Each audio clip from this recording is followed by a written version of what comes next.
This video is to help you repair a small rust hole in car body. This job all started because I had some surface rust appear just on the outside of the rubber here, and I thought best to hit it now before it gets too deep. But on removing the rubber for the boot seal, I found that all the rust points all the way along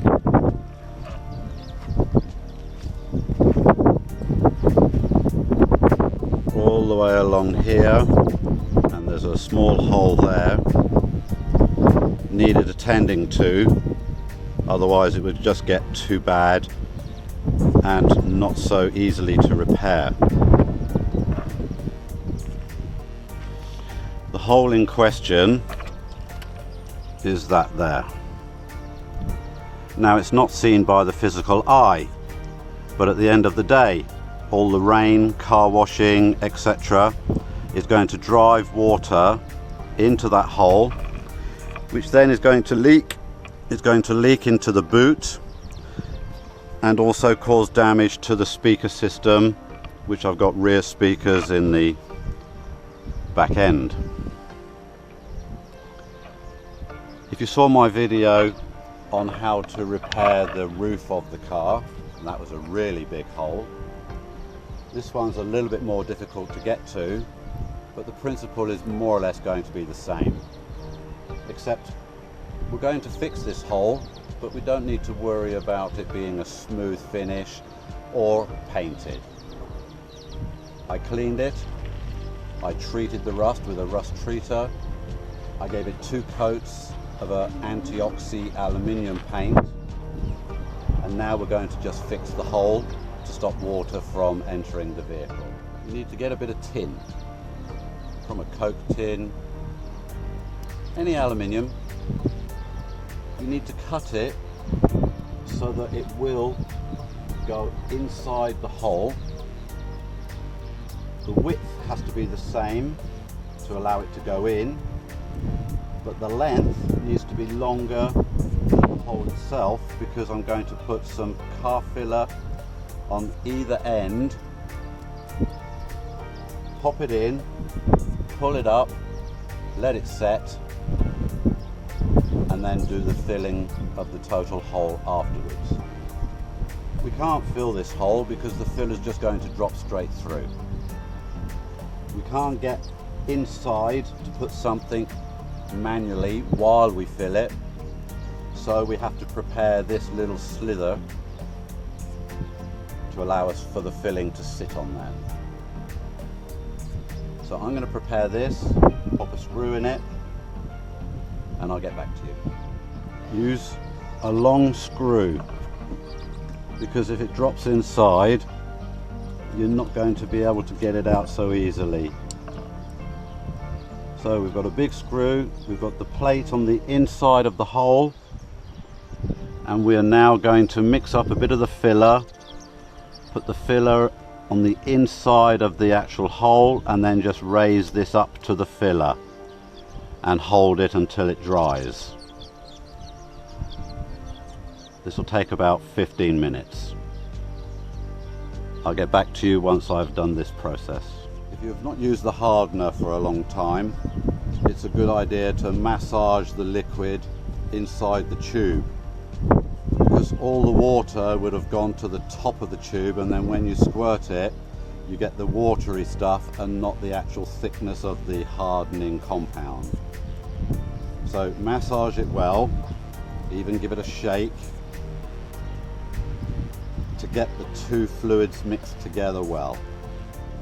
When applying the hardener to the filling compound, don't put it directly on the top, put it right next to it, so that if you squirt out too much, that is way too much for this,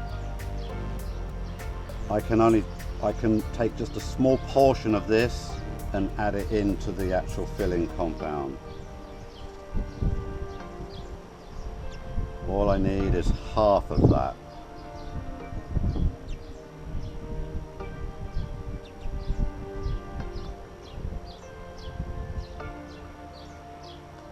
Mix it well. Try and keep your tools as clean as possible. You don't want to be spreading this all over the rubber.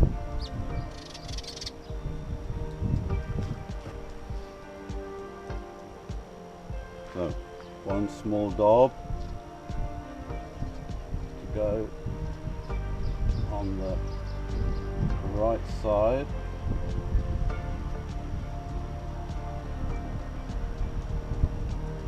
And one small daub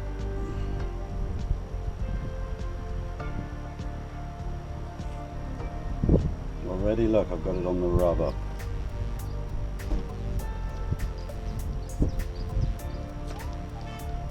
And now I'm going to lift that in position.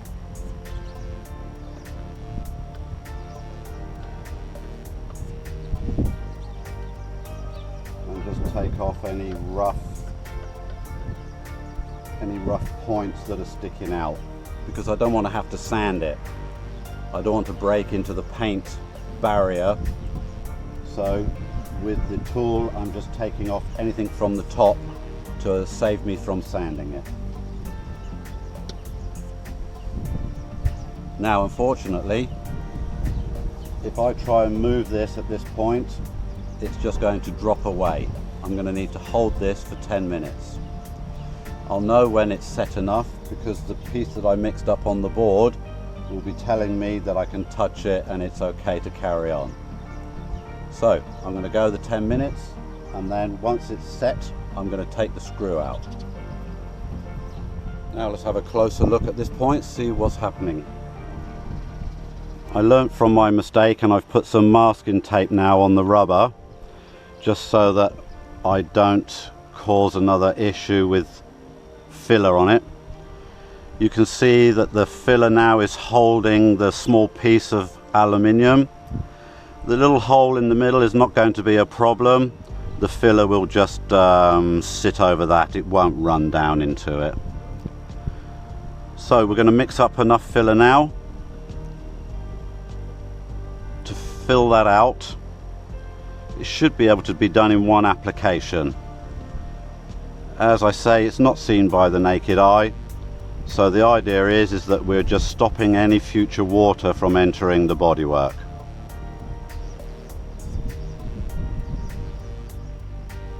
Again, this is a small hole, so we don't need too much of the filler and very little of the hardener. I'm going to mix these two together and I'm going to apply it to that surface to get it as nice as I can. I'm going to be using a rule as a spreader. You don't want a big spreader, it wants to be as small as possible yet not too small. So I'm going to mix this together, fill it out, and I'll come back to you. As you can see, I've put plenty of filler on there.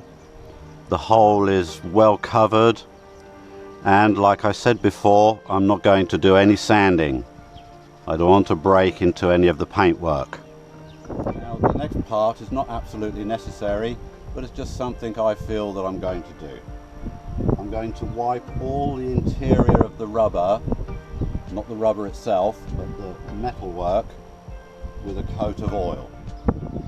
The aluminium piece that I put in, I roughed it with sandpaper just to give the filler something to grip into on the aluminium. Don't put any oil on the rubber itself. Rubber and oil don't do well together.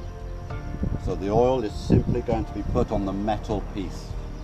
We're at the point now where I've put silicone. It's actually a better product than silicone. It's called Sikaflex. This turns into a rubber.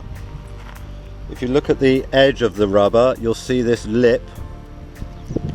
This lip here is going to sit on the base, and it is supposed to stop any water from going up. I want the Sikaflex to stick to the underside of that rubber to cause a seal, so that water doesn't enter on the more finer rusted parts.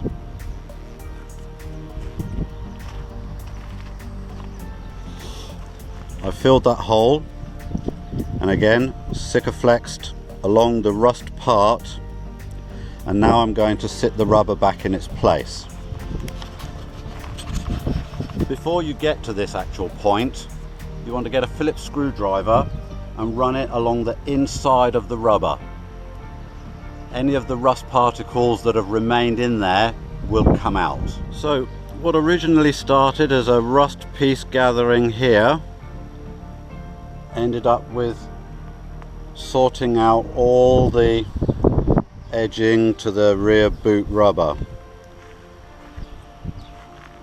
The silicone has done its job well when you start to see slight protrusions of the Sikaflex coming from the edge of the rubber. That means that it's doing its job.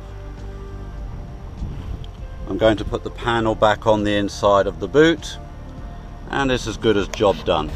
As you can see, the filling that we've done is not visible to the naked eye. Therefore, there was no reason to paint over the top of the filler, because we didn't sand any of the bodywork back to its metal after painting.